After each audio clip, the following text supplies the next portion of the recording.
రాత్రంతా నేను కూడా ప్రయాసపడినా, రహదారులు వెతికినాను. ఎంత ప్రయత్నం చేసినా అంత ఓటమిలోనికి వచ్చింది. రమణీయ లోతుల్లోనికి మమ్మల్ని నడిపిస్తుంది.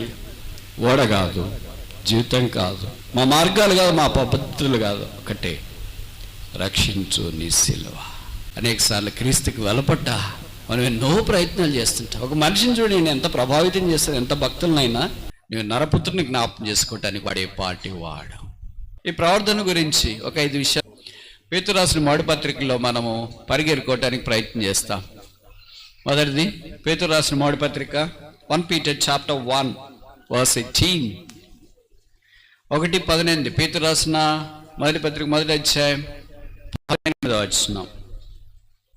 పితృ పారంపర్యమైన మీ వ్యర్థ ప్రవర్ధనను విడిచిపెట్టినట్లుగా.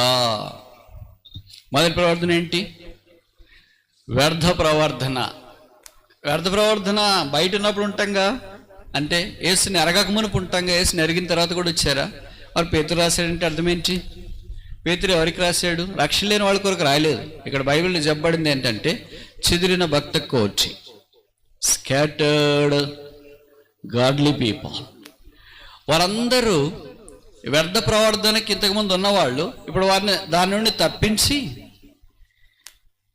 క్షయమైన వెండి బంగారములతో కాకుండా అక్షయమైన అమూల్యమైన క్రీస్తు రక్తం ద్వారా ప్రభు వారిని కొన్నాడని జ్ఞాపకం చేస్తున్నాడు. ఈ వ్యర్థ ప్రవర్ధన మనకు తెలియకుండానే జరిగిపోతూ ఉంటుంది. వ్యర్థమైనవి బైబిల్లో చాలా ఉన్నాయి. వ్యర్థమైన మాట, వ్యర్థమైన ప్రతి మాట. ఇంకా చివరి కంక్లూజన్ ఏమి ఇచ్చినారంటే, ఈ సొలొమోను భక్తుడు ప్రసంగి గ్రంథంలో సమస్తము అంటే ఏదో బాగుంటుందేమో, ఇది పర్లేదు, అది పర్లేదు, ఇది పర్లేదు అనుకోవటానికి వీల్లేదు. All is vanity. అంత మాయ, అంత బూటకం, అంత వ్యర్థం, అంత నిరుపయోగం, నిష్ప్రయోజనం అని. కనుక ప్రాముఖ్యమైనది యేసుక్రీస్తు ప్రభు యొక్క అమూల్య రక్తం ద్వారా కొనబడిన దేవుని సంఘం. వ్యర్థ ప్రవర్తన తప్పించబడాలి. మనలో చాలా మంది రక్షించబడ్డాము, కొంతమంది రక్షించబడ్డాము. ఇంకా యేసుని మీరు అంగీకరించకుండా ఉంటే, ఇంకా అమూల్యమైన రక్తం దగ్గరికి రాకపోతే, ఇంకా యేసు ప్రభు యొక్క సిలువను ఎరగకుండా ఉంటే, ఇంకా యేసు ప్రభు యొక్క అనుగ్రహ ఐశ్వర్యాన్ని పొందకుండా ఉంటే, మరలా మేము జ్ఞాపకం చేస్తున్న ప్రభుని యేసునందు విశ్వాసం ఉంచండి. యేసు పాపల రక్షకుడు, పాపల మిత్రుడు, పాపల కొరకు భూమి మీదకి దిగి వచ్చిన వాడు, పాపము లేనివాడు. నాలో పాపం ఉన్నదని మీలో ఎవడు స్థాపించగలడని సవాలు విసిరినవాడు. 6000 సంవత్సరాల మానవ చరిత్రలో ఒకే ఒక్కడు పాప రహితుడు. పాప సహితునిలో నుండి పాప రహితుడు పుట్టగలిగిన ఎంత బాగుండని ఒక ఆయన ప్రశ్న వేసినాడు, పేరు యోబు. అది అసంభవం అని మానవ జాతి తలంచింది. పాప సహితునిలో నుండి పాప సహితుడే వస్తాడు కానీ పాపరహితుడు ఎలాగొస్తాడు అని. కానీ దేవుడు కాలం సంపూర్ణమైనప్పుడు గలతీ 4:4 ప్రకారము తన కుమారుని పంపెను. ఆ కుమారుడు పాపం ఎరగనివాడు, పాపం చేయనివాడు, పాపంలో కలవనివాడు, నిర్దోషి, నిష్కల్మషుడు ఆ యేసు మనందరి పాపాల శిలువలో భరించి రక్తం కార్చి చనిపోయి సమాజబడి తిరిగి లేపబడు ద్వారా పాపాలమైన మనకు యేసు రక్తం ప్రతి పాపం నుండి కడిగి పరిశుద్ధపరిచి విమోచన దేవుని సంఘములో చేరే భాగ్యంలోనికి తీసుకుని వచ్చినాడు. ఇప్పుడు అలాగో ఎవరైతే యేసునందు విశ్వాసం ఉంచినారో వారు సంఘములో భాగమై ఉన్నారు. వారు సంఘములో ప్రవేశించినారు, క్రీస్తు అనే కుటుంబంలోనికి వచ్చినారు, ఏక శరీరంలోనికి వచ్చినారు. వారు దేవుని రాజ్య వారసులుగా చేయబడ్డారు. వారు దేవుని ప్రజలయ్యారు. వారు నూతన పురుషులయ్యారు. వారు ప్రభు కొరకు జీవించే అవకాశము భూమి మీద దేవుడు వారికి అనుగ్రహించినాడు. ఇప్పుడు ఇంకా ఎవరు యేసును అంగీకరించలేదో వారి కొరకైన మాటలు. ఎవరు యేసును అంగీకరించినారో మనము యేసు ప్రభువుని అంగీకరించిన తర్వాత ఇంకా కొంతమంది ఈ వ్యర్థమైన ఆచారాలతో మునిగి తేలుతుంటారు. ఎక్కడి నుండి అని చెప్పాలా? ప్రతి చిన్నదానికి దైవవాక్య ప్రకారం మనం చూసుకోవడం చాలా ప్రాముఖ్యం కదా. మరి వాక్యానికి నిర్లక్ష్య పెట్టి లోక పద్ధతులు, మీరు బయటికి పోవాలా, ఏదైనా కార్యం చేయాలనుకుంటారు అనుకోండి, ముహూర్తం చూస్తారు. ఇది వ్యర్థ ప్రవర్తన కాదా? చూసి చేసిన వాళ్ళు ఇక్కడ ఉన్నారు, మాకు ఏం తెలిగినట్లు ఇలాగే ఉన్నారు. ఇల్లు కట్టాలనుకోండి, వాస్తు చూస్తారు. ఈ మధ్యలో ఇంకోటి కొత్త చెప్తున్నా, కొంతమంది బ్రదర్స్ సిస్టర్స్ వాళ్ళు హైటెక్ అంటే ఎక్కువ డబ్బులు సంపాదిస్తారు, వర్క్ ఫ్రమ్ హోము. వాళ్ళు ఎవరికి తెలియకుండా ఒక పని చేస్తున్నారంట. ఏం పని అంటే హోరోస్కోప్. తెలుసు కదా మీకు? అంటే దాదాపు పంచాంగం ఏంటి, జాతకం. అది ఏ రాశి, ఈరోజు నాకేం జరుగుతుంది, ఈ వారం ఏం జరుగుతుంది, ఇది ఎవరికి తెలియదు. అది వాళ్ళు ఆన్లైన్లో చూసేది. మళ్ళీ వాళ్ళ పేర్లేం పెద్ద పెద్ద పేర్లే, అబ్రహాము, ఇస్సాకు, యాకోబు, రూతు, శారా, ఎస్తేరు. పేర్లేంటి, బతికేంటి? షాకింగ్ తెలుసా? నేను విన్న తర్వాత ఇట్లాంటి వాళ్ళు కూడా ఉన్నారా అంటే, నువ్వు దూరం పోతావో లేదో పంచాంగం చెప్పే వాళ్ళ దగ్గరికి, జాతకాలు చెప్పే వాళ్ళ దగ్గరికి, కానీ అదే నీ దగ్గరికి వచ్చింది. అదే sin has such advantage, cutting edge advantage, that it comes all the way right to you. అలాగ చూసి దాని ద్వారా ఏంటి, they were carried away by it. దాని ద్వారా వాళ్ళు పట్టబడి, అయ్యో ఈ వారం నాకేం జరగదు, వచ్చే వారం ఏం జరగదు. ఇంకా దాంట్లో ఏం రాసింటారంటే, ఈ సంవత్సరము ఈ రాశి కలిగిన వాళ్ళు వాళ్ళకి ఏ మంచి లేదు అనంటే వాళ్ళు కూలబడిపోతారు. రక్షణ పొందిన వాళ్ళు, బాప్తిసం తీసుకునే వాళ్ళే, సాక్షి చెప్పేవాళ్ళే, ఆరాధన చేసేవాళ్ళే. ఇవి వ్యర్థ ప్రవర్తన కాదండి? ఇంక ఇలాంటివి ఎన్నని చెప్పమంటారు? వాటిని నమ్ముతున్నారేంటి? బైబిల్ ఏం రాయబడింది? అపోస్తుల కార్యాలు 1వ అధ్యాయంలో మనం చూస్తాం, కాలములను సమయములను ప్రభుత్వం ఆధీనం చేసుకున్నాడు. కాలాలు ఎలాగొస్తాయి, సమయాలు ఎలాగొస్తాయి? సూర్యుడు భూమికున్న సంబంధాన్ని బట్టి వస్తాయి. సూర్యుడు భూమి ఎవరు? ఆదికాండం 1వ అధ్యాయంలో చూస్తే దేవుని యొక్క సృష్టి. లెట్ దేర్ బి లైట్, వెలుగు కలుగును కాకంటే వెలుగైంది, భూమి కలుగును కాకంటే భూమి అయింది. ఈ వెలుగు, భూమి, సూర్యుడు, సౌరరాశి, నక్షత్రాలు, పాలపుంత, ఈ సృష్టి యావత్తు దేవుని చేతిలో ఉంది. అందుకే 8వ కీర్తనలో కీర్తనకాడు అంటాడు, దేవా నువ్వు చంద్ర నక్షత్రాలు కలుగజేసినావు, నీ చేతి పనులై ఉన్నా, నువ్వు కలుగజేసిన సృష్టిలో మానవుని దేవతల కంటే కొంచెం తక్కువ అని కలుగజేసినావు. నువ్వు నరపుత్రుని జ్ఞాపకం చేసుకోవటానికి వాడే పాటి వాడు. ఇలాగ దేవుడు మానవుని తన రూపంలో తయారు చేసి ఇక్కడికి పంపిస్తే, మనుషుడు సంఘంలో సరిగా ప్రవర్తించడానికి బదులుగా వ్యర్థ ప్రవర్తనకు, అందుకే వాళ్ళ వృద్ధి పొందలేకపోతున్నారు, ఆత్మీయంగా ఆశీర్వదించబడలేకపోతున్నారు, వాళ్ళ కార్యాలు విఫలం పొందుతున్నారు. అటు సోమవారం అంటే నేను అసలు వెళ్ళను, చూడను, కార్యం చేయను అనుకుంటా, సోమవారం వాళ్ళకి తెలియకుండానే యాక్సెస్ అయిపోతున్నారు, వాళ్ళకి తెలియకుండానే చూసేస్తున్నారు, వాళ్ళకి తెలియకుండానే చేసేస్తున్నారు. ఎంతమంది నష్టపోయారు దీని ద్వారా. ఒకసారి నాకు చెప్పారు, బ్రదర్ దీని ద్వారా నష్టపోయిన వాళ్ళు చాలామంది అంటే నేను షాక్ అయిపోయినా. అరే ఇట్లాంటి బిలీవర్స్ కూడా ఉన్నారా? నాకు ఇప్పటిదాకా తెలిసిన బిలీవర్స్ తెలిసినారు, కానీ ఆన్లైన్లో రక్షణ పొందిన తర్వాత హోరోస్కోప్ జాతకాలు చూసే విశ్వాసులు కూడా ఉన్నారా? కటకట అయ్యో వారికి శ్రమ. బైబిల్లో రాయబడింది, లోక పద్ధతులను, లోక ఆచారంలను ఆచరించు వారికి శ్రమ. కొత్త నిబంధనలోనికి వచ్చిన తర్వాత బైబిల్ ఏం సెలవిస్తుందంటే, నువ్వు క్రీస్తునందున్న ఎడల వాడు సృష్టి, పాత గతించును, ఆల్ బికమ్ న్యూ. ఫిబ్రవరి పత్రిక 1వ అధ్యాయంలో చెప్పబడింది, ఆయన మహత్తుగల మాట చేత సమస్తాన్ని నిర్వహిస్తున్నాడు అంటే. Christ is the CEO of all this universe. Me MNC వాళ్ళకి, ఆయన వాళ్ళకి, వర్క్ ఫ్రమ్ హోమ్ వాళ్ళకి CEO అంటేనే తెలుస్తుంది, MNC అంటేనే తెలుస్తుంది. సమస్త సృష్టిని యేసుప్రభు వారు మహత్తుగల మాట చేత నిర్వహిస్తున్నాడు. నువ్వు కంప్యూటర్లో ఏదో ఒక ప్రోగ్రామ్ నిర్వహిస్తున్నావేమో అంతే, ఒక ఆఫీస్లో ఒక డేటా నిర్వహిస్తున్నావేమో, ఒక బిగ్ డేటా క్రియేట్ చేస్తున్నావేమో, లేకపోతే ఇంకేదైనా ఒక ఆఫీస్ ఎగ్జిక్యూట్ చేస్తున్నావేమో. ఈ ప్రపంచమంతానే ఆఫీస్ని, భూమిని, సముద్రాన్ని, జలరాశులను, ఇదే మనకి కళ్ళు తిరిగిపోతాయి. అలా కాకుండా ఇంక చంద్ర నక్షత్రాలను, పాలపుంత, ఇవన్నీ ఒక్కళ్ళు ఎవరు నిర్వహించడం కుదురుతుందా? మామూలుగా మనం ఇంట్లో భార్య భర్త 2 పిల్లలు ఉంటేనే సంసారం ఆగలేకపోతున్నాను, ఈదలేకపోతున్నాను, దానికి ఒక సముద్రం అని పేరు పెట్టుకున్నారు. అందుకనే మార్కు 10:27 దేవుడు సమస్తను బాగా చేసి ఉన్నాడు. ఇంకా అలాంటి వ్యర్థమైన ఆలోచనలో, ప్రవర్ధనలో ఉన్నవారు యేసు ప్రభువు రక్తం చేత కడగబడి, శుద్ధీకరించబడి, పరిశుద్ధపరచబడి యోగ్యంగా పాలు పొందాలని కోరబడుతున్నాం. అలాగే ఇంకా వ్యర్థమైన ప్రవర్తనలో కొనసాగిపోతూ ఉంటే ప్రభు మనల్ని వాడుకోలేడు. 2వ ప్రవర్తన చూస్తామా? 1 పీటర్, పేతురు రాసిన 1వ పత్రిక 2వ అధ్యాయం 12వ వచనం.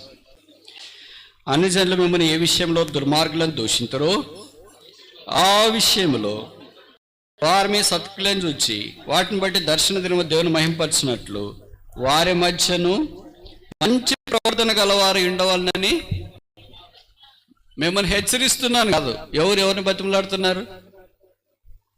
ఎవరిని బతిమలాడతారు? చిన్నోళ్ళు పెద్దోళ్ళు బతిమలాడతారా? పెద్దోళ్ళు చిన్నోళ్ళు బతిమలాడతారా? ఇప్పుడు దినాలు మారినాయి. తల్లిదండ్రులు పిల్లల్ని బతిమలాడతారు. తిన్నన్నా పడుకునన్నా. ఇదంతా మీకు కడుపు తీపి కనుక భవిష్యత్తు మీరు బతిమలాడుతున్నారు అనుకో. మా దినాల్లో అలా కాదు. నో మాట, ఓన్లీ పెట్టింగే. నాన్నమ్మడి జైరాయి చదువుకోరని కొట్టిన అసలు ఎందుకు కొట్టినారో తెలియదు. కొట్టిన తర్వాత అర్థమవుతుంది ఎందుకు కొట్టినారా అని అడిగితే, అదే నాన్న చెప్పడు అమ్మ దగ్గరికి పోయి ఎందుకు మా నాన్న కొట్టినాడు అని అంటే, నువ్వు చదువుకోవట్లేదంటే. అది ముందే చెప్పొచ్చు కదా, చదువుకుంటున్నాం కదా, దానికి కొట్టి చెప్పాలా ఏంటి? నీకు మంచి మార్కులు వస్తే బండి కొనిస్తానులే, నీకు ల్యాప్టాప్ కొనిస్తానులే, నీకు మొబైల్ ఫోన్ కొనిస్తానులే. ఇన్ని తాయిలాలు పెడుతున్నా చదువుకోవటానికి పిల్లలకి. పాతకాలం మాకు అలా కాదు, నువ్వు చదువుకోకపోతే అని బెదిరించిన దేవుడికి కరడించి. అంటే వ్యవసాయం తప్పని చెప్పట్లేదు, తక్కువ నేను చెప్పట్లేదు. అందరూ ఆ పని చేయలేం కదా. ఎండకి గాలికి వానకి యాకోబులు అంటాడు బిత్తిరిపోయినాడు గొర్రెలు కాసుకునేది అంట. ఎండకి ఎండిపోయాను, వర్షానికి తడిసిపోయాను, చలికి వణికిపోయాను, అయ్యో ఇంత కష్టపడ్డానే 20 ఏళ్ళని. యాకోబు లాంటి స్ట్రాంగ్ రోబస్ట్ పర్సనే స్వరాజ్ ట్రాక్టర్ లాంటివాడు. అలాంటివాడే అంత కష్టం అనుకుంటే అందరూ ఆ పనులు చేయలేరు కదా. కనుక చాలాసార్లు అలాగుంటుంది. కానీ ఇక్కడ పేతురు ఆయన గొప్ప భక్తుడు, ప్రభుతో నడిచినవాడు. 3.5 సంవత్సరాలు ప్రభువు నోటి మాట అలా పడిన వెంటనే ఏరుకోవటానికి ఇష్టపడేవాడు. ప్రభు తిట్టినా కూడా తిట్టించుకునేవాడు. ఎంత ఆత్మీయంగా ఉన్నవాడు, అంత గొప్ప అపోస్తులుడు. 2 పత్రికలు కనీసం రాసినవాడు, ప్రభుని కళ్ళారా పునరుత్థానం తర్వాత చూసినవాడు, ప్రభు కొరకు ప్రాణం పెట్టడానికి ఇష్టపడినవాడు. ఇప్పుడు చెదిరిన భక్త కోటిని ఏమంటాను, నేను మిమ్మల్ని బతిమలాడుతున్నాను అక్క. మీరేంటన్నా మమ్మల్ని బతిమలాడటం ఏంటి? అసలు మీరెక్కడ మేమెక్కడ? ఎత్తడానికి కూడా మేము యొగ్గలం కాదే. మీరు ప్రభుత్వం 3.5 అసలు 12 మంది శిష్యుల్లో నాకు తెలిసి యేసు ప్రభు వారు 2 ఇళ్ళకి వెళ్ళాడు తెలుసా. మొదటి వ్యక్తి ఎవరు? మత్తాయి, ట్యాక్స్ కలెక్టర్. ఆయన గొప్ప విందు చేస్తే ప్రభు వెళ్ళాడు. 2వ వ్యక్తి ఎవరు? పేతురు. వాళ్ళ అత్తగారు బాగాలేకపోతే పేతురు ఇంటికి యేసు ప్రభు వారు వెళ్ళారు. అంత గొప్ప వ్యక్తి ప్రజలను చెదిరిన వారిని ఏం కోరుతున్నాడంటే, బతిమాలుతున్నాను, మీరు ఎలాంటి ప్రవర్తన కలిగి ఉండాలా? మంచి ప్రవర్తన. ఈ మంచి అనే దానికి ఎంతైనా అర్థం చెప్తాం. మంచిని మించిన మంచి లేదు. ఆయన పేరే మంచివాడు. కీర్తనలో చెప్పబడింది, ద లార్డ్ ఈస్ గుడ్, యెహోవా మంచివాడు. ఆయన ఎప్పుడు మంచి పనులే చేస్తాడు.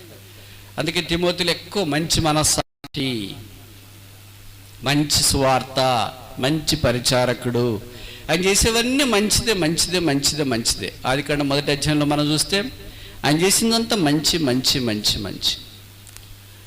మనం దేవుడికి చేసేది ఒకటే ఒక మంచి. ఏంటో తెలుసా? అది మనం దేవుడికి మంచి చేస్తామా అని అనుకుంటూ ఉంటారు మీలో.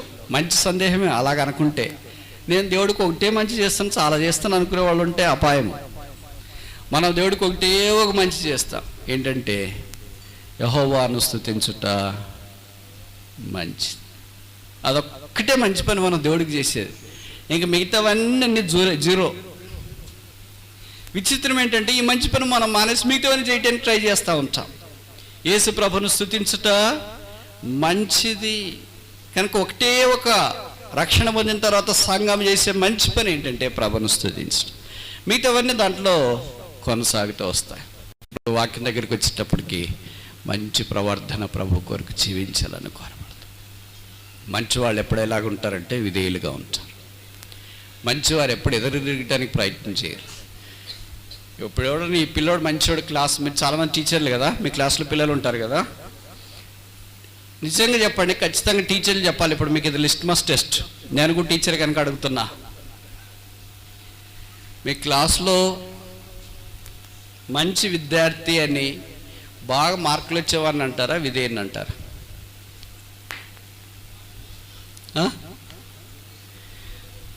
మంచి విద్యార్థి అని మీ క్లాస్లో 50 మంది ఉన్నారనుకోండి, బాగా మార్కులు వస్తున్న ఒకడికి టాపర్, వాడిని మంచివాడు అంటారా? ఒక్కడు ప్రతి దానికి విధేయ చెప్పు, సరే మేము వాడిని మంచివాడు అంటారు. ఎవరిని అంటారు? విధేయత చూపించేవాడిని టీచర్ ఎక్కువ ఇష్టపడతాడు. ఎందుకో తెలుసా? మార్కులు వచ్చేవాడు అతి చేస్తుంటాడు, వాడు ఓవర్ యాక్షన్ ఎక్కువ ఉంటుంది. మనం బోర్డు వైపు తిరిగి A+B² అంటే వాడు అక్కడి నుండి అరుస్తుంటాడు, రే నేను చెప్పింది రాస్తుంది చూడు మేడం కూడా రాదు. వాడిని అతి మనకు మొదటి రోజు తెలుసు, రెండో రోజు తెలియదు, మూడో రోజు తెలియదు. ఎప్పుడో ఒకసారి ఎవరో చెప్తారు, సార్ మిమ్మల్ని ఇట్లా అన్నారు సార్, మేడం మిమ్మల్ని ఇట్లా అన్నాడు. ఎవరు వాడన్నాడు, వాడండి చూడండి సార్ వాడే ఇట్లా అన్నాడు అని మనకు తెలిసిపోద్ది, వాడు ఓవర్ యాక్షన్ చేసేది కూడా. కనుక మనం మెల్లిగా ఏం చేస్తామంటే వీని తోగ్గా మనం అంటే మీరు ఏమనుకోవద్దండి, కొద్దిగా సెట్ చేయాలని అనుకుంటా. ఒకడే యావరేజ్ స్టూడెంట్ ఉంటాడు, సాధారణమైన స్టూడెంట్, వాడు ఏంట్రా హోంవర్క్ రాయలేదు మ్యామ్, ఎందుకు రాయలేదురా అంటే చాలా బాధ. నేను మా క్లాస్లో జరిగిన ఒక విషయం చెప్పనా, నేను MSc స్టూడెంట్స్కి టీచ్ చేస్తా. యూజువల్గా నాకుండే అభిప్రాయం ఏంటంటే నేను MSc చదువుకునేటప్పుడు కూడా మా ప్రొఫెసర్ ఆయన ఉండేవాడు, చాలామంది టీచర్లు ఉండేవాడు, 10 మంది ప్రొఫెసర్లు ఉంటే ఒక్క టీచర్ మాత్రం కరెక్ట్ ఉదయం 10 గంటల క్లాస్ అంటే కరెక్ట్ 10 గంటలు అయితేనే ఆయన క్లాస్ రూమ్లో అడుగు పెడతాడు, ఒక్క నిమిషం కూడా ఆలస్యంగా రాడు. ఆయన వెనక ఎవరైనా విద్యార్థులు పరిగెత్తేసి ఆయన దాటి క్లాసులోకి వచ్చినా కూడా ఆయన వచ్చిన వెంటనే వాళ్ళందరినీ బయటకు పంపిస్తాడు. ఎవడైతే ఆయన దాటేసి వచ్చినాడో వాళ్ళందరినీ బయటికి పంపిస్తాడు. ఆయన సామాన్యంగా ఉంటాడు. సో ఆ డిసిప్లిన్లో నేను పెరిగిన 10 నుండి 11 దాకా ఖచ్చితంగా చెప్తాడు. ఆయన క్లాసులోకి పోయిన తర్వాత ఎవరిని రానీయుడు, రావద్దని ముందే చెప్తాడు. ఆ దినాల్లో చెల్లిపోయింది ఆయనకి. మా దినాలకు వచ్చేటప్పటికి మేము పోయి ఎదురు చూడాలి, ఏం రా వాడొచ్చినాడు, రాలేదు సార్ బస్సులో వస్తున్నాడు అంట. ఇంకోటి ఏంట్రా వాడికి వర్షం పడుతుంది అంట సార్. ఇంకా అందరి కొరికి ఎదురు చూసేలోకి టైం అయిపోద్ది, బెలగొడతారు. సరే ఎంతమంది వచ్చినా పర్లేదులే చెప్దాం అనుకొని చెప్పడానికి ఆరంభించిన క్లాస్. ఒకడు వచ్చినాడు మధ్య సమయంలో క్లాస్ చెప్తున్నప్పుడు. సరే ఇంకా నాకు కూడా అలవాటు కదా వదిలేసిన. నేను యూజువల్గా అంత స్ట్రిక్ట్గా ఉండట్లేదు, ఎందుకంటే చాలా పరిస్థితులు ఉన్నాయి పిల్లల మధ్యలో. వాడు అయిపోయిన తర్వాత నేను అన్నాను, రే నువ్వు వచ్చిన రూమ్కి గలవా అన్నాడు. సరే వాడు వచ్చినాడు. ఎందుకు ప్రతిరోజు లేట్గా వస్తావు, ఏంటి విషయమో అని అన్నా. వాడు అలాగే నిలబడి ఏడవడం ఆరంభించినాడు. I shocked. ఇప్పుడు ధర్మశాస్త్రం ఏం చెప్తుంది, 10కి క్లాసులోకి వస్తేనే రావాలా లేకపోతే లేదు. కానీ వాడు రోజు లేట్ వస్తాడు, ఒక రోజా 2 రోజులా 3 రోజులా. మామూలుగా ఏమనుకుంటాడు, నేను నిద్రపోయి బద్ధకంతో లేట్ వస్తాడేమో, లేకపోతే ఏదో ఫోన్లో మాట్లాడుతున్నాడేమో రాత్రి అంతా, ఇలాగే ఏదేదో రకరకాలుగా ఊహించుకుంటాం కదా. నేనేమో అలాగేమీ ఊహించుకోలేను. అప్పుడు వాడు చెప్పినాడు కథ చెప్తే నాకు కళ్ళ నీళ్ళు తిరిగినాయి. నేను అన్నాను, నువ్వు నా క్లాస్కి వస్తేరా లేకపోతే లేదు, నీ పని ఏం చేసుకోవాలనుకున్నా అది చేసుకో, 2 ఏళ్ళ తర్వాత బతికుంటే అప్పుడు ఆలోచిస్తా. ఏంటంటే వాళ్ళ అమ్మ నాన్నకు ఒక్కడే ఒక కొడుకు. ఈ పిల్లోడు ఇంటర్మీడియట్ చదివేటప్పుడు వాళ్ళ నాన్న వాళ్ళ అమ్మను వదిలేసి వెళ్ళిపోయాడు. వాళ్ళ తల్లి కష్టపడి నయాన భయాన రెక్కలాడిచ్చి ఆ పిల్లోని ఇక్కడ దాకా తెచ్చి, వాడు డిగ్రీ చదివేటప్పుడు ఏం చేసినాడంటే వాళ్ళ తల్లికి సహాయకరంగా ఉండటానికి రాత్రి మిల్క్ వ్యాన్లు, పాల వ్యాన్లు ఉంటాయి కదా, అవి రాత్రి పగలు తిరగవు. ఆ పాల వ్యాన్లకి మొదట అటెండర్గా వెళ్ళాడు, తర్వాత డ్రైవింగ్ నేర్చుకొని డ్రైవర్గా వెళ్ళాడు. ఇప్పుడు ఎందుకురా నువ్వు ఆలస్యంగా వస్తున్నావు అని అంటే, మా అమ్మ కష్టపడి పనిచేసి చేసి చేతులు అవన్నీ చేత కాకుండా అయిపోయినాయి సార్.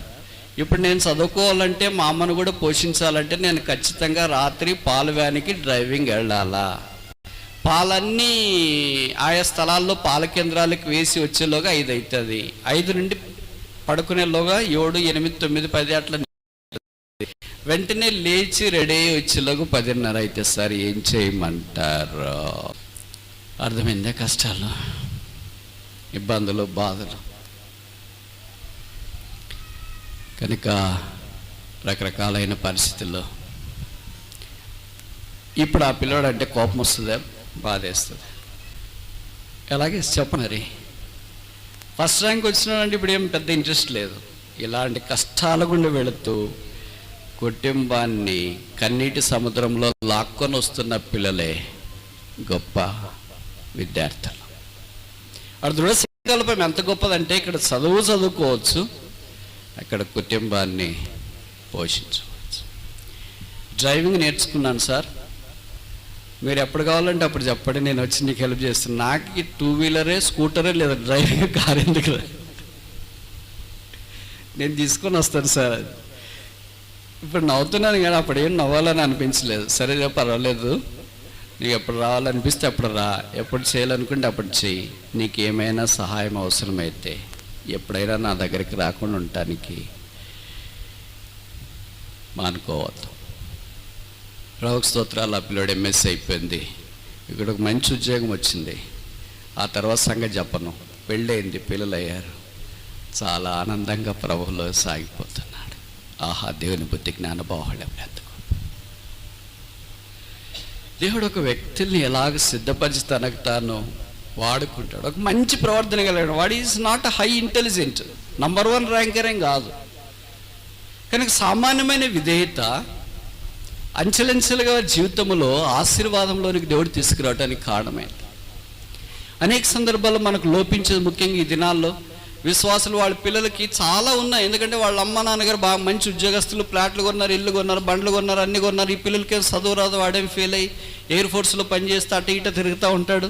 ఏం చేయలేవు అని, ఎలాగ బాగా చేయలేని ఎంత ప్రయత్నం చేస్తారో వాళ్ళు బాగా చేయలేరు, ఏడుస్తున్నారు, బాధపడుతున్నారు. మా అలాంటి వాళ్ళకి ఫోన్లు చేస్తారు, చెప్పండి బ్రదర్, మాట్లాడండి బ్రదర్, మీరైనా మా వాడుతున్నా వాడు ఎలాగ బాగుపడాలని వాళ్ళకి విధేయత రాదు, ఇదే నేర్చుకోలేకపోతున్నారు, మంచి ప్రవర్తన కలిగి జీవించలేకపోతున్నారు. జ్ఞాపకం ఉంచుకోవాలా, మంచి ప్రవర్తన లేకపోతే ప్రభు మనల్ని ఆశీర్వదించలేడు. రక్షణ పొందిన వారు మంచి ప్రవర్తనతో ప్రభు కొరకు జీవించాలి, ప్రభుకు విధేయుడు కావాలి.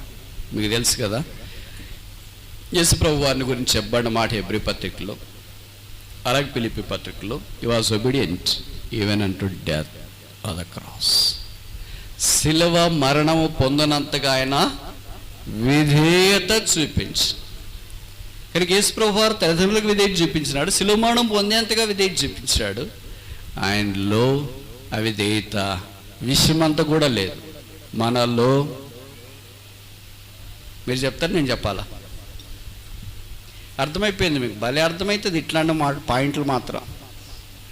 మనలో విధేయత విషమంతా కూడా లేదు. ఎన్నిసార్లు ఆయన గద్దింపుని ఇష్టపడలేదు, ఎన్నిసార్లు ఆయన మాటను మనం అంగీకరించడానికి ఇష్టపడలేదు. మీరు తెలుసు కదా, చాలామంది పాతకాలం పెద్ద సేవకులు వాళ్ళు అంత తలాంత కలిగిన వాళ్ళేం కాదు, పాపం కీబోర్డ్ అవి ఇవి ఏమీ అంత రాదు, కానీ ఒక్కటే వచ్చే వాళ్ళకి వచ్చి పేతురు యోహాన్ల వలె నజరేయుడైన యేసు నామం. వాళ్ళు ప్రార్థన చేస్తే స్వస్థత, వాళ్ళు ప్రార్థన చేసి సలహాలు చెప్తే క్షేమము, వారు మన ఇంట్లో ప్రార్థన చేస్తే ఇల్లు ఆశీర్వదించబడట, వారు మన పిల్లల్ని ఎత్తుకొని పేర్లు పెడితే ఆశీర్వాదం. ఇవన్నీ ఇప్పుడు వెనక కూర్చున్నాడు, బయట కూర్చున్నాడు చెప్తారు, అడగండి, మరి వాళ్ళకు కూడా తెలుసు. ఇప్పుడు మనకు అన్ని తలాంతులు ఉండొచ్చు, అన్ని చేతుల్లో అరచేతిలో పెట్టుకుని స్మార్ట్ ఫోన్లోనే A to Z యూట్యూబ్లో ఎవరు వాక్యం చెప్తారు, ఎవరు ఎలాగ చెప్తున్నారు, ఎవరు ఎలాగ పాడుతున్నారు, ఎవరు ఏం తప్పేస్తున్నారు, ఎవరు అన్నీ చూస్తున్నారు. ఒక్కటి మాత్రం లేదు, ఏంటి? విధేయత. పాతకాలంలో మనకు పరిచయం చేసిన దైవదాసులు విధేయత కలిగి ప్రభు కొరకు జీవించినారు. దేవుడు వారికి విధేయత నేర్పించినాడు, వారు విధేయత మనకు నేర్పించడానికి ఇష్టపడినారు. ఇప్పుడు తర్వాత తరాలు విధేయతలో దాటిపోయినాయి. ఆదాం చేసిన మొదటి పాపం అదే కదా, తినొద్దు నిషేధించబడిన చెట్టు ఫలం అంటే తినేసి, చేయొద్దు అంటే వెంటనే ఖచ్చితంగా మనం చేయడానికి ప్రయత్నం చేస్తాం. ఎంత నష్టం. పేతురు ఎంత గొప్పవాడంటే, ఎందుకు ఈయన ప్రవర్తన గురించి రాస్తున్నాడంటే, ఆయన ఆ మార్గం గుండి వెళ్ళాడు, ఊరికే దారెమ్మడి పోయాయని కాదు రాసింది మాటలు. మీరు అలాగే తలంచొద్దండి, పేతురు అపోస్తులుడిగా మాట రాయట్లేదు, ఒక సామాన్యమైన వ్యక్తిగా మన వల్లే పోరాడి జీవితంలో ఓడిపోయి ఏడ్చి కృంగుదలోకి వచ్చి తిరిగి ఇంకేం చేయాలో దిక్కుదోచినప్పుడు ప్రభు ఆయన కరుణించి రక్షించిన తర్వాత, అంటే సమకూర్చిన తర్వాత తిరిగి ప్రభులోనికి వస్తే పత్రికలు రాస్తున్నప్పుడు అనిపిస్తుంది, మీరేంటి ప్రవర్తన గురించి మాట్లాడడం ఏంటి? అసలు మీరు అపోస్తులు పెద్ద పెద్ద హై స్టాండర్డ్ రావాలా, నేను 3వ ఆకాశానికి ఎక్కిపోయాను, వచ్చింపచెక్కముగానే మాట్లాడినాను, అక్కడ అంత దేవతలు ఎలాగున్నారో తెలిసిన, మీకు బహుమానులు ఎలాగున్నా తెలిసిన, మీ ఇళ్ళు ఎలాగున్నా తెలిసిన, ఇలాంటి చెప్పాలి బ్రదర్, మీరేంటి ప్రవర్తన గురించి మాట్లాడుతున్నారేంటి? ఇది బేసిక్ సిస్టర్, దీంట్లోనే మనం ఓడిపోయాము. నాకు తెలిసి యేసు ప్రభు వారు 12 మంది శిష్యుల్లో పేతుర్ని గద్దించినంత తీవ్రంగా ఎవరిని గద్దించలేదు. ఆ గద్దింపు మనం వింటే ఇంకోసారి మందిరానికి కూడా రామా, సేవకుడి దగ్గరికి రామా, ఎంతో మీరు మాట్లాడతారా? ఎవరన్నా అంత ధైర్యం ఉందా? పేతుర్ని యేసు ప్రభు ఏమన్నాడు తెలుసు కదా, మత్తయి సువార్త 16వ అధ్యాయంలో, నేను యెరూషలేముకి వెళ్ళిపోతున్నాను, అక్కడ చాలా హింసలు పొందుతాను, నేను చనిపోతాను, అది ఇదంటే పేతురు ప్రభువా నీకు అది దూరమవునుగాక అంటే ఆశతో అలాగన్నాడు. అప్పుడు ప్రభు ఏమన్నాడు? పేతురు నా వెనక పోనన్నా, ఇలాంటి మాట్లాడకూడదు, నువ్వు ఇలాగ మాట్లాడతావు అని అన్నాడా? అక్కడ వాడిన సంబోధన చాలా కఠినమైంది. యేసు ప్రభు వారు 3.5 సంవత్సరాల్లో రాయబడిన సందర్భాల్లో ఏనాడు కూడా ఆ సంబోధన ఎవరికి వాడలేదు, పేతురికి తప్ప. శాస్త్రులకు పరిసయ్యులకు కూడా వేరే వేరే పదాల సంబోధన వాడాడు. శాస్త్రులారా, పరిసయ్యులారా, సున్నం కొట్టిన సమాధులారా, వేషధారులారా, వేసని, ఇలాగ రకరకాల సంబోధన వాళ్ళకు వాడాడు. కానీ పేతురు దగ్గరికి వచ్చేటప్పటికి అన్నాడు, సాటన్ డిపార్ట్ ఫ్రమ్ మీ.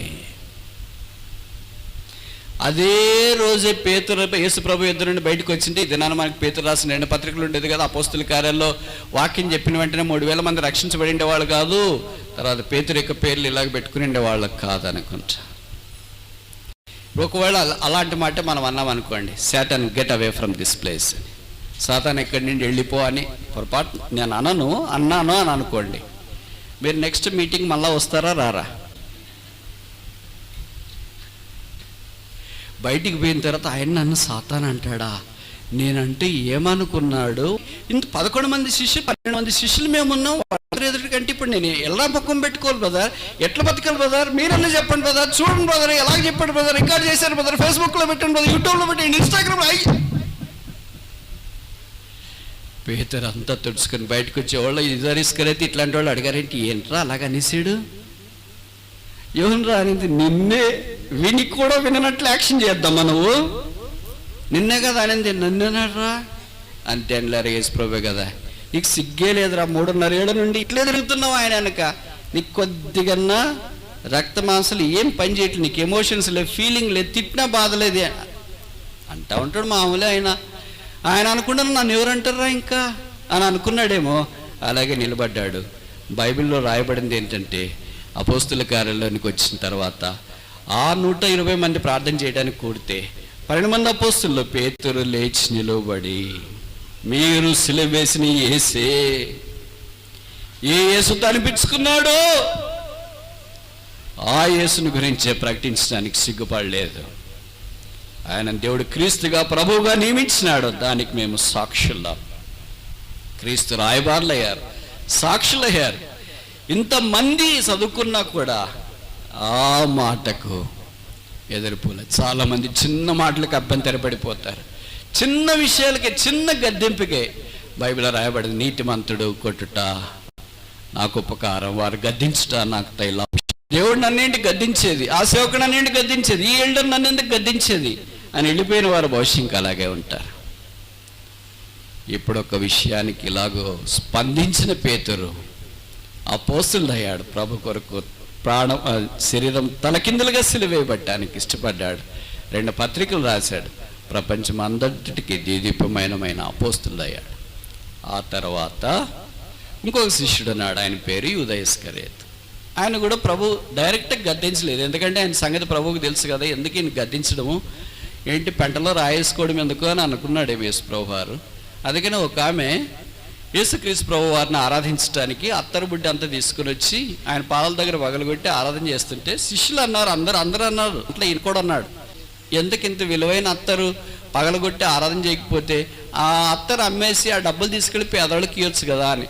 ప్రభు అన్నాడు, పేదలు ఎప్పుడు మీ దగ్గరే ఉంటారు, నేను ఎప్పుడు మీ దగ్గర ఉన్నాను కదా, ఆమె నా భూస్థాపన నిమిత్తం ఇలాగ చేసిందిలే, పర్వాలేదు అని అన్నాడు. ఆయన ఏం డైరెక్ట్గా గద్దించలేదు. కానీ బైబిల్లో మత్తయి సువార్తలో ఏం రాశారు తెలుసా, చదవండి. Gospel according to Matthew chapter 26 verse 14. అప్పుడు 12 మందిలో ఒకడు ఇస్కరియోతు యూదా ప్రధాన యాజకుల యొద్దకు వెళ్ళి, ఎప్పుడమ్మా ఎప్పుడంటే పైన జరిగిన తర్వాత, పైన అందరికి సంబంధించిందే కదా, ఈయనకేం స్పెషల్ కాదు కదా. కానీ ఈయనేం తీసుకున్నాడు, హార్ట్కి తీసుకున్నాడు. నన్నే భవిష్య అన్నాడేమో, లేకపోతే అన్నోళ్ళంతా దద్దములు వాళ్ళు అనిపించుకుంటారు, నేను అసలు అనిపించుకోను కదా, నేనంటే ఎవరో తెలుసా, అసలు నేనంటే ఏంటి అని అనుకున్నాడేమో ఈయన. అప్పుడు యూదా ఇస్కరియోతు ప్రధాన యాజకుల దగ్గరికి వెళ్ళి ఏమన్నాడు, నేను యేసుని అప్పగిస్తాను, మీరు నాకేమి ఇస్తారు. గద్దెంపుకి ఆయన ఇలా స్పందించినాడు చూడండి, అప్పగించినాడు. ఆ తర్వాత మనకు తెలిసిన సంగతి కదా, పరిచయము. ఆయన ఉరి వేసుకొని ఇప్పుడు ఆయన పేరు ఎవరైనా పెట్టమంటారా?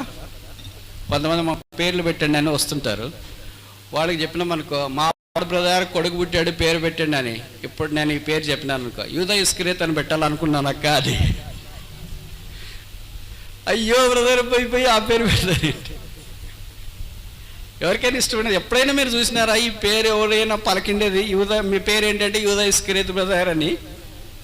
కానీ ప్రతి మందిలో పేతురు ఉంటాడు, ఖచ్చితంగా ఉంటాడు. ఏమంటే పేతురు జీవితం అలాగ లేకపోయినా పేతురు అనే వ్యక్తి అయినా ఉంటాడు.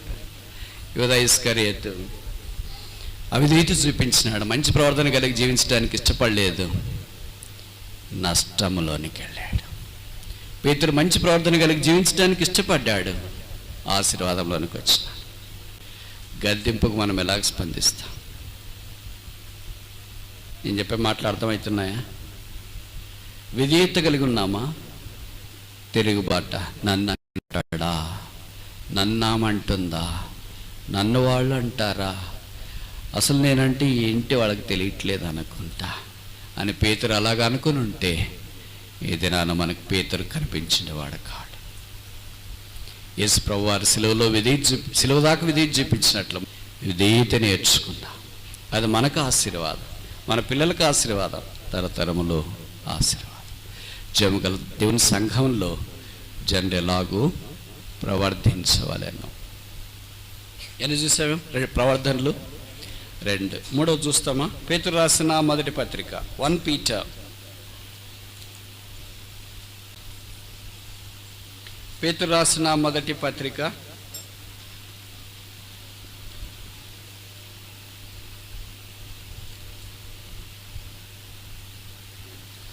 2:15, 2:15, 2:15. పేతురు రాసిన మొదటి పత్రిక 2వ అధ్యాయం 15వ వచనం. ఎలైనగా మీరిట్లు యుక్త ప్రవర్ధన గలవారే, అజ్ఞానముగా మాట్లాడ మూర్ఖుల నోరు మీట దేవుని చిత్తం. తెలుగు బైబిల్ యుక్త ప్రవర్ధన అనే పదం పైన 2 వేసి కింద రాశారు. ఏమని? మేలు చేయవారై. యుక్త ప్రవర్ధన అంటే మేలు చేసే ప్రవర్ధన. మనుషులు 3 రకాలు ఉంటారు, మీకు తెలుసు కదా. మొదటి రకం ఏంటంటే మేలుకు మేలు చేసేవాడు, కీడుకు కీడు చేసేవాడు. రెండవ రకం ఏంటంటే కీడుకు కూడా మేలు చేసేవాడు. మూడో రకం ఏంటంటే మంచి చేసినా కూడా కీడు చేసేవాడు. నేను చెప్పిన మాటలు అర్థమైనాయి అనుకుంటా.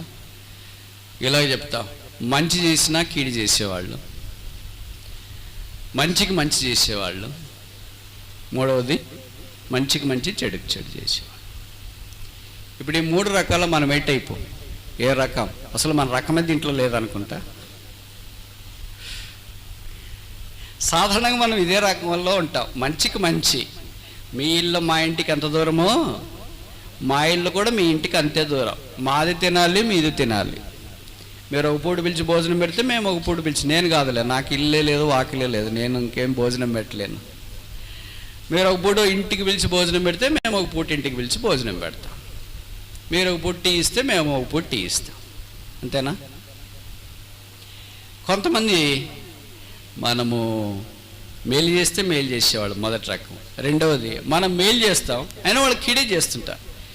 సమాజంలో ఇలాంటి వాళ్ళు మనకి ఎక్కువ కనిపిస్తారు. కొంతమంది చెప్తారు, బ్రదర్ ఆ టీచర్కి ఎంత హెల్ప్ చేసానండి, ఆ స్టూడెంట్కి ఎంత హెల్ప్ చేసానండి, ఆ విశ్వాసకి ఎంత హెల్ప్ చేసానండి. ఇప్పుడు వాళ్ళే ఏకై మేకై కూర్చున్నారు, ఏకలే మేకలు అవుతాయి. ఇది సాధ్యమే. అయ్యో అలాగే చేశారు, నాకు శత్రువు కీడు చేస్తే పర్లేదు భరించవచ్చు, కానీ తెలిసిన వాళ్ళు ఏకలు మేకలు అయిపోయారండి. యేసుప్రభు తెలిసిన శిష్యుడే కదా అప్పగించేసింది. This is biblical. ఏకల మేక అయ్యేది బిబ్లికల్. మనమేమనుకున్నామంటే మనకి జరిగిందేమో ఇది అనుకుంటాం. మనకు కాదు, మొదటి యేసుప్రభుకే జరిగింది. యేసుప్రభుకు ముందు పోలికగా ఉన్న ఆది కాండంలో యోసేపుతో స్టార్ట్ అయింది ఇది.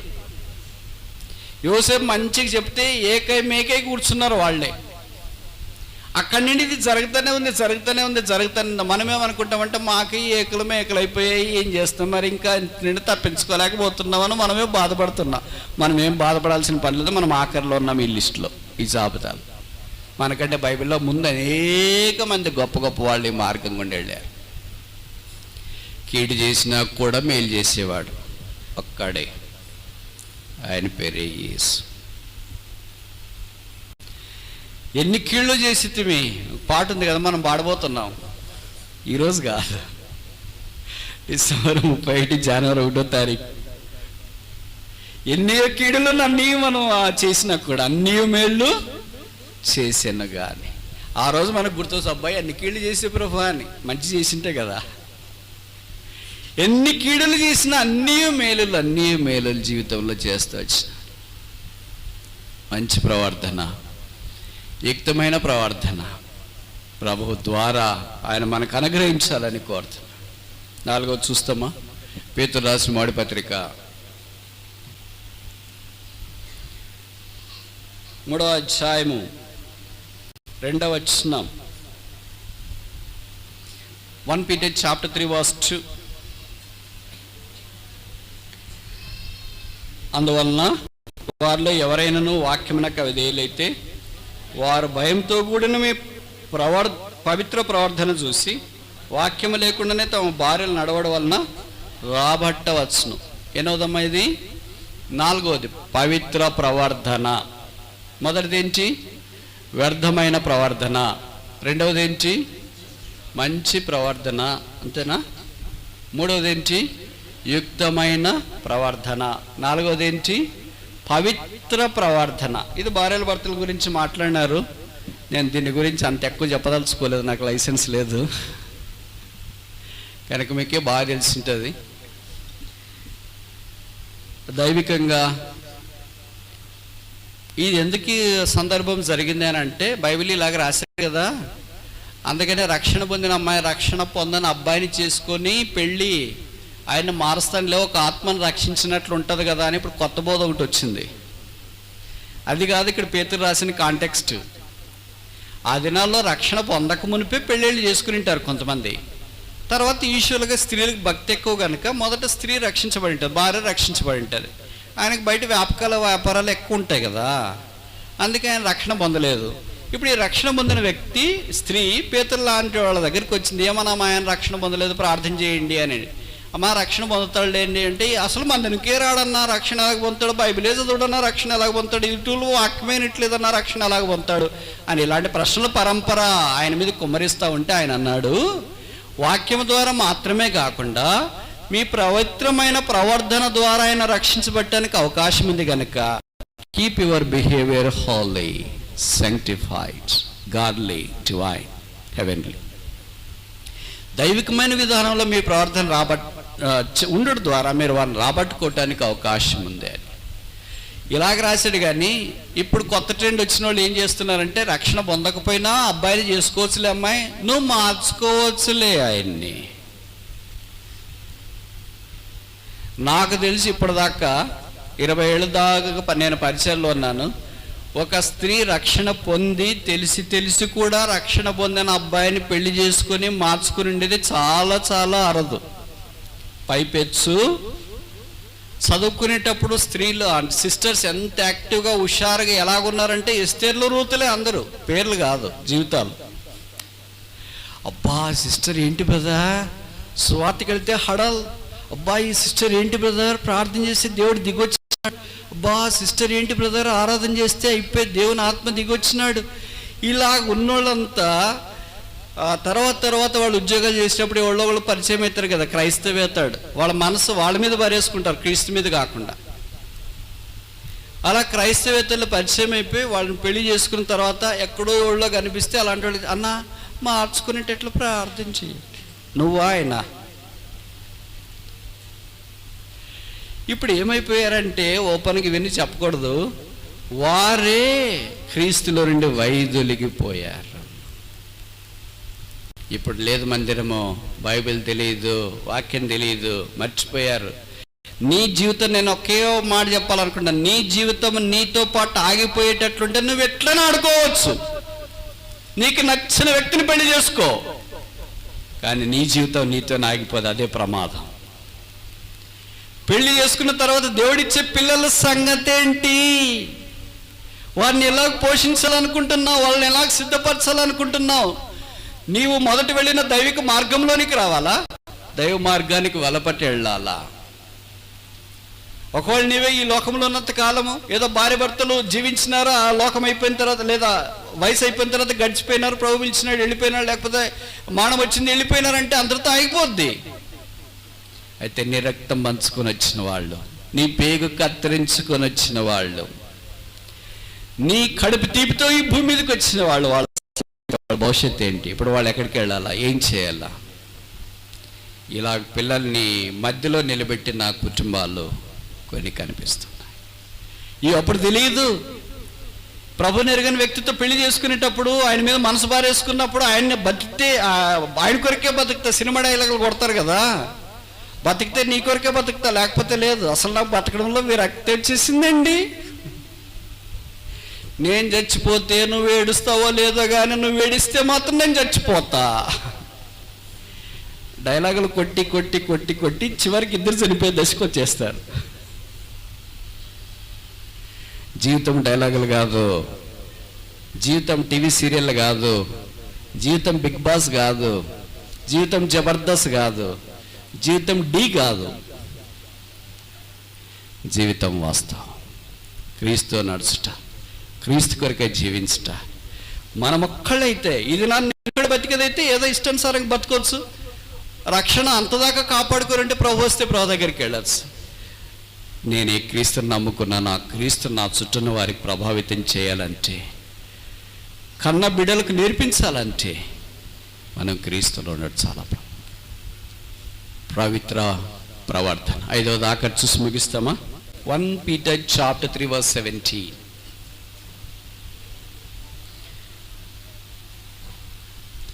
అప్పుడు మీరు దేని విషయమై దుర్మార్గులను దూషించబడదురో దాని విషయమై క్రీస్తునందున మీ సత్ప్రవర్తన మీద అపనింద వేయవారు సిగ్గుపడదురు.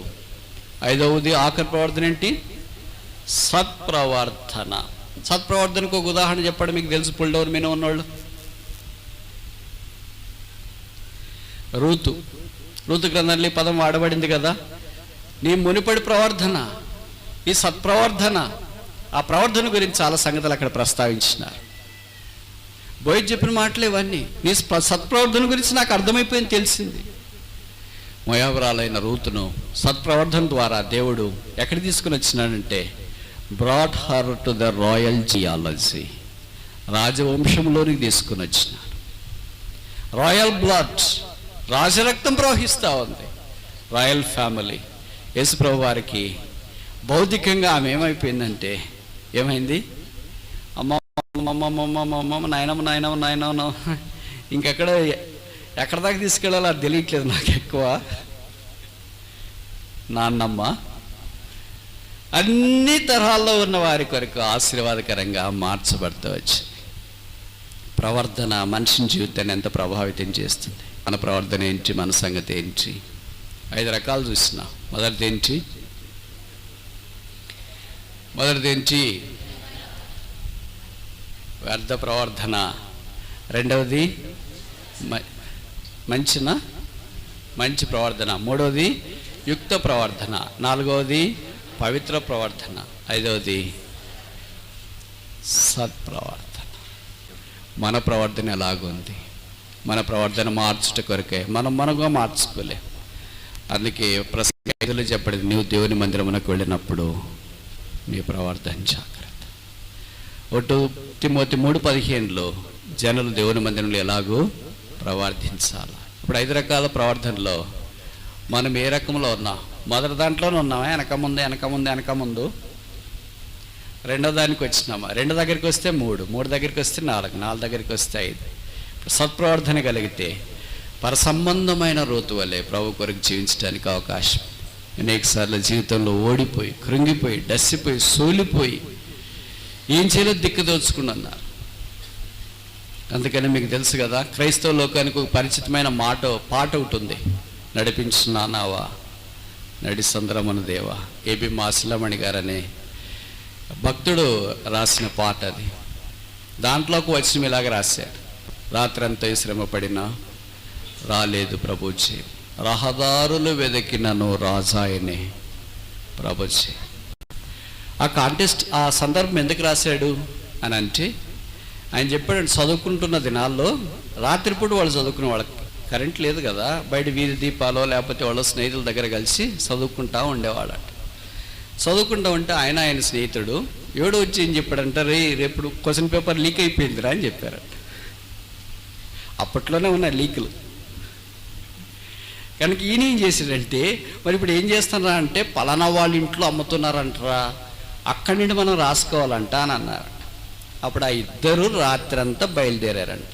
ఆ వీధుల్లో వెళ్తా ఉంటే ఎవరి దగ్గర క్వశ్చన్ పేపర్ ఉంది అనే వీధుల దగ్గరికి వెళ్తే వాళ్ళు మా దగ్గర క్వశ్చన్ పేపర్ లేదు అని అన్నారంట.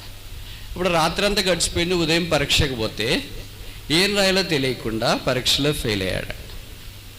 అప్పుడు బయటకు వచ్చిన తర్వాత ఈ పాట రాసినాడు, రాత్రంతా శ్రమ పడినా రాలేదు ప్రభుజీ, రహదారులు వెతికిన ఆయనే. అనేక సార్లు క్రీస్తుకి వెలపడ్డా మనం ఎన్నో ప్రయత్నాలు చేస్తుంటాం. ఒక మనిషిని చూడండి, నేను ఎంత ప్రభావితం చేస్తాను, ఎంత భక్తులనైనా. రాత్రిపూట ఏదో చదువుకునేవాడు బుద్ధికి చదువుకోకుండా ఎవరో ఒకళ్ళు మనం చదువుకోవాలని అనుకుంటాం, మనం బాగుండాలని అనుకుంటాం. మన చుట్టూ ఉన్న వాళ్ళు ఉన్నారే, మనోళ్ళే వాళ్ళు, అమ్మగారు నాన్నగారు కావచ్చు, అక్క కావచ్చు, తమ్ముడు కావచ్చు, చెల్లి కావచ్చు, ఎవరో వాళ్ళే మనోళ్ళే కావచ్చు. వాళ్ళే వచ్చి చదవడం ఎందుకు క్వశ్చన్ పేపర్ లీక్ అయింది మానేసినారు, క్వశ్చన్ పేపర్ దొరుకుతుందని వెళ్ళినారు. రహదారులు వెతికినను రాసాయనే ప్రతిఫలం. వెతికాం ఊరంతా, రాలేకపోయింది.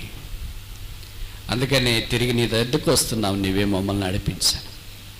ప్రభువుకు స్తోత్రాలు. దేవుడి తర్వాత ఆయన కరుణించినాడు, చదువుకొని పాస్ అయిన గొప్ప పండితుడైపోయాడు. అది చరిత్ర. అలాగే దేవుని భక్తులైన వారు దేవుని కొరకు జీవించట్లో ఎంత ఓడిపోయినా దేవుడు వారిని విడిచిపెట్టలేదు, తిరిగి ఆకర్షించాడు. రాత్రంతా నేను కూడా ప్రయాసపడినా, రహదారులు వెతికినాను. ఎంత ప్రయత్నం చేసినా అంత ఓటమిలోనికి వచ్చింది. పేతురు కూడా లూకాసు వార్త 5వ అధ్యాయంలో రాత్రంతా చేపలు పట్టాడు, ఒక్క చేప దొరకలేదు. కొన్నిసార్లు మనం కూడా రాత్రంతా ప్రార్థనలు చేస్తుంటాం, రాత్రంతా చదువుతుంటాం, రాత్రంతా ప్రయాసపడుతుంటాం, కానీ రాధాయనే ప్రభు చేయము. రహదారులు వెతికినను రాలేకపోయింది. రక్షించు నీ సిలువ రమణీయ లోతుల్లోనికి మమ్మల్ని నడిపిస్తుంది. ఓడ కాదు, జీవితం కాదు, మా మార్గాలు కాదు, మా పద్ధతులు కాదు, ఒకటే, రక్షించు నీ సిలువ. అందుకని రాశాడు, బాసిల్లెను సిలువలో పాపక్షమాపణ. ఆ సిలువలో నుండి కారింది రక్తంతో పాటు పాపక్షమాపణ. ఇక రావచ్చు, నాలాంటి వాడి సిలువ దగ్గరికి రావచ్చా? నాలాంటి వాని జీవితం ఆ సిలువ రక్తం కడిగి శుద్ధీకరిస్తుందా? నాలాంటి వారిని కూడా దేవుడితో జీవం గల దేవుని సంఘంలో ఉంచుకొని వాడుకోగలడా? సిలువ దగ్గరికి వస్తామా? యేసు రక్తంలో కడగబడి శుద్ధీకరించబడి, ప్రభు నా ప్రవర్తన బాగలేదు, అందుకే మా ఆవిడ రక్షించబడలేదు, మా ఆయన రక్షించబడలేదు, మా పిల్లలు కూడా రక్షించబడలేదు, సంఘంలో కూడా మేలు లేదు, వ్యర్థమైన ప్రవర్తనలో నుండి సత్ప్రవర్తనలోనికి తీసుకురా, నీ యొక్క రాజ్యంలో నన్ను కూడా వాడుకో.